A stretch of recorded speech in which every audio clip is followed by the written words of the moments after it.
embracing a lot of change. And, you know, I'm reading the things, the chapter about change and fear, and, you know, everything is resonating. And I suppose, speaking about your father, there's very little people that haven't been touched by cancer. In Cork, there's probably nobody, if you haven't been inside the door of Marymount, or know nobody that has been inside Marymount, you need to count yourself extremely lucky, because I think most of us have had some dealing with Marymount, and we know exactly how amazing the staff are, that they're earth angels, that it's just an incredible space. Like, I laughed when my grandfather was in there, and I know many people that were there, and I suppose we sang, we laughed, we cried, we were hysterical, you know, there was a whole thing. And in the book you speak about the day you brought the dog in to Marymount. But it's you know, because, you know, when you're going, like, I absolutely, as you know, I'm fundraising for Marymount, had the highest respect for Marymount.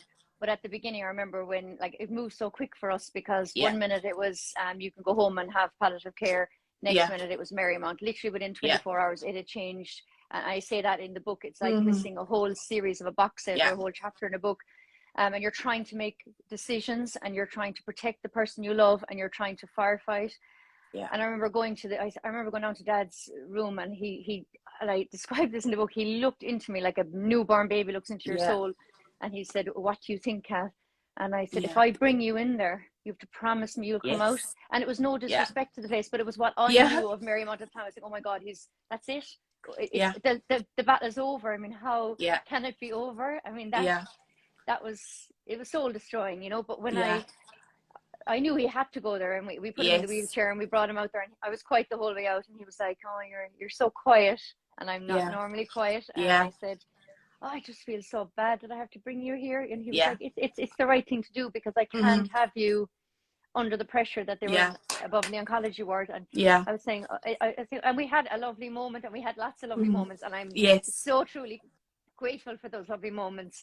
But when we arrived up to the gate, you get into autopilot, and I double parked outside, and I ran in, and I said, "Oh, hi, Joe Dolphin is here." And as you're in the moment, you're actually handing over, the love takes over. And it was I met this lovely guy at reception. He was like, "Oh, Joe is here." And I was like, "Oh my God, they're going to like him." I knew they were going to love him, but I needed them to love him instantly. I didn't need to love him in an hour's time. So I just said, "Oh, there's a little dog, Trix, and he loves this dog. I heard dogs can come in here." And like that, and I was just asking and not being bolshy, but just saying what my soul went in my ears to hear. And he was like, "Yeah, girl," with Cork accent. "No bother, you can bring her in." How big is she, by the way? And I was like, "Oh, you got station." I thought you were bringing in a German Shepherd. I said, "Oh no, it's a tiny little thing." So I ran out of the car, and that moment, it wasn't about cancer. Like that man just at that door had taken all that away.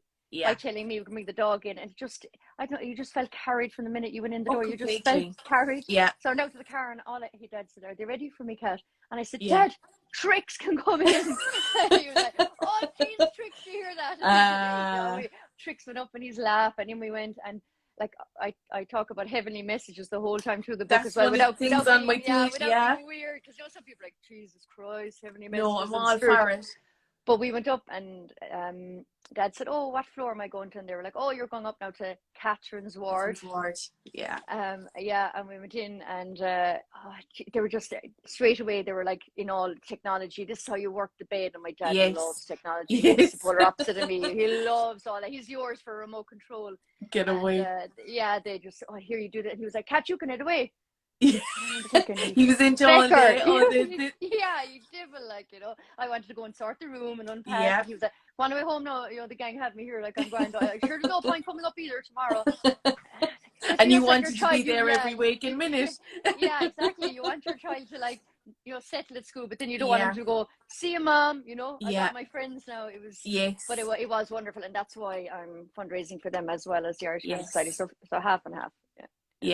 And it's like it's phenomenal, and you've put so much effort and work, and I think people see the book in, you know, you walk into John's, you see the book, and you see the beautiful Catherine on the back of it, and you read the book, and you read the book and it's an amazing book. But I think you speaking to the likes of me or speaking to other people get to know your personality as well, and they realise that you're the one doing the invoices, you're the one doing the social media, you're the one doing the website, you're the one doing all this, along with your own lifelong illnesses, your own full-time job, your own family, and you wrote the book on the dashboard of your car. Like, I think people think, and you speak about your garden room in the book. I think people think, oh yes, she was looking out at a sea view and she wrote this very inspiring book, when in fact you actually wrote it on the dashboard of your car. Yeah, we were going to a wedding, myself and the girls, one of my close friends, Tara, we were going to a wedding in Australia. My friend Angela was getting married and she's an Aussie. And every week I was putting like €50 in this tin. I was like, that's my cash now. You know, you're stacked. Yeah. So we paid for the accommodation, we paid for the flights, and the tin was on the window. And then the wedding was cancelled because of the pandemic. Yes. That was April 2020. So I was sitting looking at the tin one day and I thought, oh, I'm just going to pay bills with that. I just know I'm going to pay bills with that. So I opened the tin one day and I said, I'm going to buy a laptop, a little iPad. Yeah. So I bought an iPad and I just started to write on the iPad. And is your screen gone dark or is it mine? You've gone dark. Oh. It's maybe my vision. Where are we going? Maybe your battery's low. No, oh God. No, my battery's plugged in. But so I took the iPad out of the car because we were homeschooling at the time and we were teaching online. So my daughter was doing her junior cert, so she was in the sitting room. My son he was kind of living the COVID dream, really. He was doing the bare minimum, but he was kind of in the sitting room. And then I was in the kitchen. So I thought if I go out to the car because it's warm and the sun was shining in, and it was that became my little office. So I wrote it on my iPad on the dash of the car. Yeah. And like you were probably homeschooling your own two kids through COVID as well. Yeah. And had you to do obviously you had to do your own teaching work. You were so basically you were teaching online, teaching your own children, trying to avoid COVID like everyone else, and then being so like open to contracting things a lot faster than. Yeah, but the writing helped because it was like a little hobby every day. Some people baked during the pandemic. I wrote, so I go to car, I might write an essay, and then come in, and then the next day I might tweak it or I might go back to it, or then I go back to my other notebooks of all the little quotes I've saved over the years and go, oh, that matches in there now. I put that in. Yeah. Then I think I could be watching something on telly and go, oh, I'll be back out again. I'd be in and out of it. So it became a great distraction. It really did. Yeah, and I've loved it. It's that's the thing, I suppose. That's what you came out of the last 2 years with this. You worked hard towards it, and there's a couple of books in this. Like I spoke to you the last day for a couple of hours and I was like, this girl has to write a load of books. She needs to do like there's so much in you, and you've got this infectious personality, and you're just very approachable and very honest, and it's you say it as it is and you shoot from the hip, and as you said, you didn't want to write the book to seem patronizing or that you knew it all, or you're giving your experiences and trying to pay it forward to help others with their hope to cope.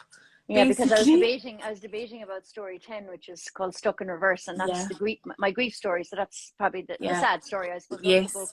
And I had it in. Oh my God, that took the longest, because every time I'd read a paragraph back, I would absolutely cry hysterically. I couldn't sleep. Yeah. And I was back to, because I relived that whole journey again by writing it. But every time I'd go back to the car again and I'd write another line, and I'm like, oh, I can just feel someone feeling this way, or seeing someone come out the other side of it. And yes, I'm still deeply sad. There's no point saying I'll never be the same person. No, but I do think I'm a better version, because like I have that poem, the epitaph poem in the book, and I think when I heard that just summarized everything that I wanted to do. It was about being the best person I can be for Dad, and being the best person I can be for my children, and and you have your Joisms and your heavenly messages. They're just some of my favorites. Also in the book, when people are buying the book, you get your I'm trying to see, can you see here? Get your lovely bookmark with the Serenity Prayer on the back of it. And it's a beautiful, it's a lovely extra with the book as well.